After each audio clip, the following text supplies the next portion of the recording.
should be appealing. Okay, and some of the things which are available on the online learning. Probably not on the social media tools and multitudes of the information resources. There are plenty of tools that are available. I just try to mention few of them. And we need to know that how do we integrate all this e-learning for the curricular planning. Okay. And some of the tools I have mentioned, and most of them are free tools. You can download in case if you want to do those tools, and you can do it. This is what we normally call as all of you may be familiar with these terms. ADDIE, ADDIE model. ADDIE, ADDIE model. It starts with the analyze, design, development, implement, and evaluate. This model generally we call as ADDIE model, ADDIE model.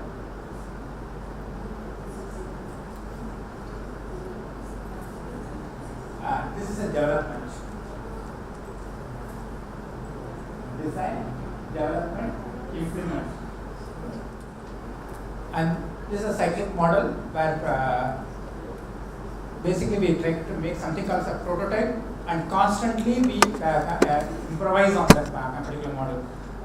Same thing what I told you about the LMS creation. This year I have prepared some material.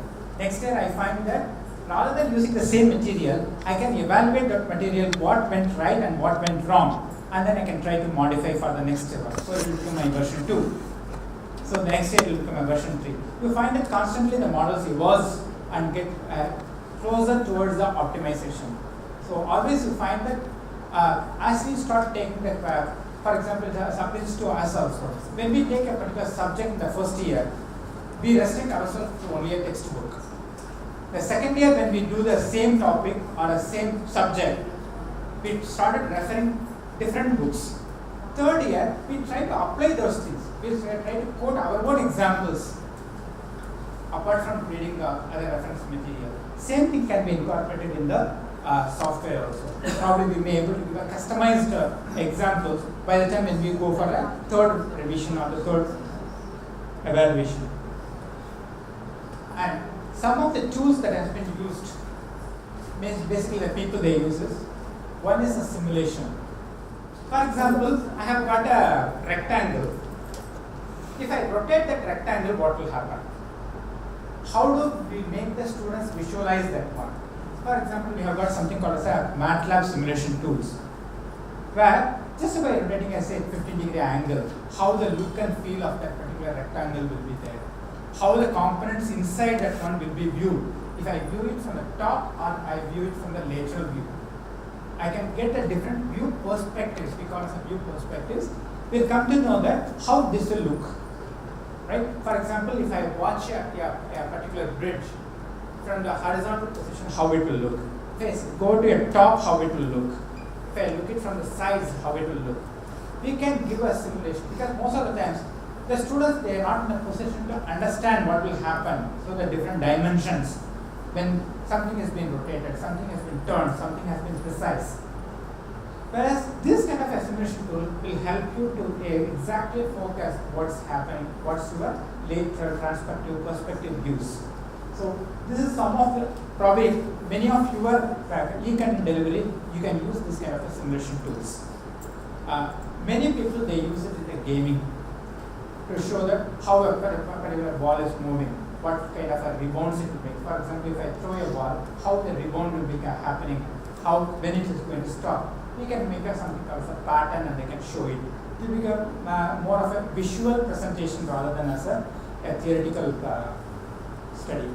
Few of the things which we have to do as a maybe a lecturer, suppose if you want to get some kind of updates on a specific topics, we are focusing on a specific topics when we teach, right? Something has happening across the globe. How do we get that information? For example, I check a particular pedagogical processes. A new pedagogical processes has been followed in some other place. How do I get that information? Any idea? somebody has following a different pedagogical processes, and how do I get those kind of information? Because I'm basically teaching that one, say in my curriculum I'm teaching, but how do I get to know about what's happening across? Join a forum, okay?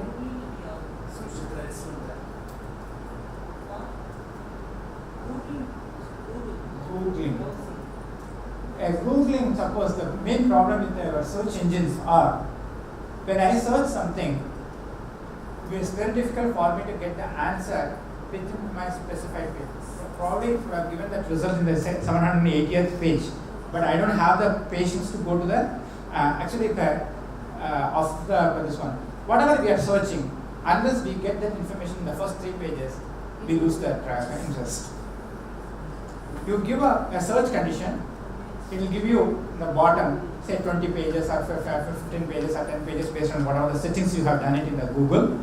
You go to the first page, you didn't get what you want. Second page, you didn't get what you want. Third page, you didn't get what you want. Probably what you are searching is available in the 5th page.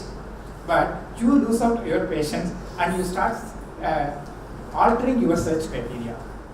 Best place to search, of course, I'll give the this one, Google Scholar.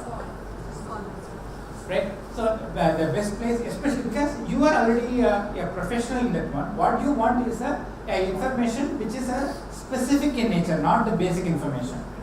So that's why it's better to go for a Google Scholar, right? Or Directory of Open Access Journals, DOAJ, DOAJ.org is a better place to start with. Directory of Open Access Journals.org, DOAJ.org, JSTOR, yeah, CiteSeerX. So one more article, preserve articles. Yeah. There are plenty of resources available, but only thing is you have to know where you have to search, right? Articles. Another thing is, as a search, generally we go to a Google search engine and you put your search. How many of you search through the web crawlers? Web crawlers. Okay, I'll give you, it is not a search engine. The web crawlers are not a search engines, but it is a meta, we call it as a meta search engines. What does it mean? For example, I have some few keywords based on that I want to do a search, right? I am searching now in Google now. I am not getting it. Probably if I would have searched in yahoo.com, probably I would have got the answer, but I am not very sure. Okay, because I searched based on Google and I didn't get that answer. The second type of a search what I am looking for, probably a Bing would have given me the answer, or the Ask Jeeves might have given the answer immediately to me. Because I don't know which search engine gives me a better answer at that particular point of time. I don't have a standard, because I generally go for a Google search engine, right? These meta search engines are the meta crawlers, what we call. What are the keywords which you give? They search in all these other search engines, they bring their results based on the frequency. Okay, so the highest number of frequency occurred in the different search engines, which is matching the different search engines, those things they bring to you. And I can also specify that these are all the search engines you have to search. Okay, I can give my customized one. So I can say that for this search, you search Bing, Yahoo, AskJeeves.com, AltaVista, Google. I say that these five search engines you have to search. So I can add so many search engines. Based on that criteria, it brings me the results of the meta. This is what we call the meta crawlers. Which one? It is not a search engine. That's why I told you it's a meta search engine. It searches the other search engines and brings you the results. Metacrawler.com you can go. Or you can just, there are so many people, they have there's nothing to install. nothing to install. Something which you have to customize. Metacrawler. C-R-A-W-L-E-R. Metacrawler. I told you it's a generic term. Metacrawler is a generic term. Many people, they come with their own product name. You can search the Metacrawler and then you find so many products are there. Google Scholar crawls on No. Uh, that's true. Yeah, that's a citation index and all that it gives. What I am talking is about basically the articles. Now we'll come to the multimedia content basically. Now there are few challenges when we talk about the content delivery. There are few positives and few challenges. One is when we normally prepare a PowerPoint presentation, which all of us are familiar with, right? How many of you don't use the PowerPoint presentations? Almost everyone uses. Why you are using PowerPoint presentation? PPTs. You don't use, madam. If you don't use, I can't ask the questions to you. Visual effect is more effective. Yeah, no, I am very particular that why you are using only the PPTs.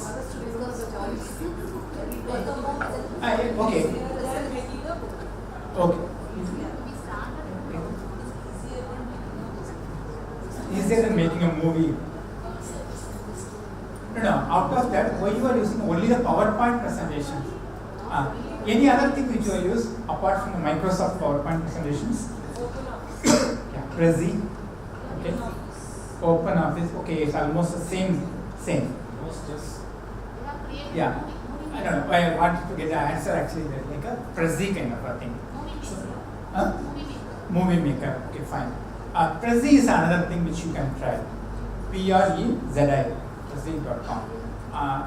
Actually, it's not good for teachers. It's good for marketing persons to market their products. For example, advertisements and all that. Something zooming in coming, and something is coming cascading effect. Something is coming from a very slow font to the big fonts, or something droops down. You mean there are more effects than Exactly.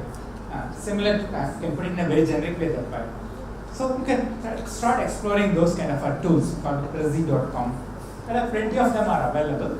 It gives you a slight better leverage to you for the e-content delivery. Yeah, Prezi comes its own format. But also it accepts the PowerPoint formats like PPT, PPTX, and so.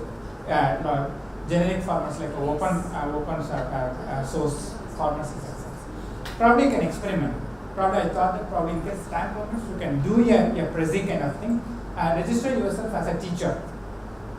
Okay, it's actually a paid kind of a thing. But register yourself as a teacher, then you can certain features are free to you, so that those features you can use it. At least for a month you can use it. And yeah, trial versions you can download, but register yourself as a teacher.